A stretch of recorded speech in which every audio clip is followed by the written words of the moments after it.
दीक्षान्त समस्त वर्णन करे शम्भोस्त्रिभावा करे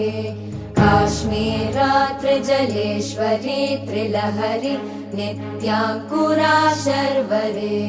स्वर्गद्वार कवाट पाटन करे काशीपुराधीश्वरी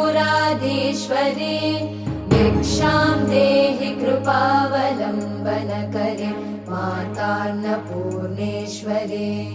देवी सर्वविचित्र रत्नरचिता दाक्षायणी सुन्दरी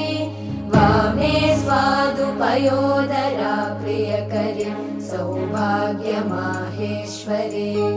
भक्ताभीष्टकरी सदा शुभकरी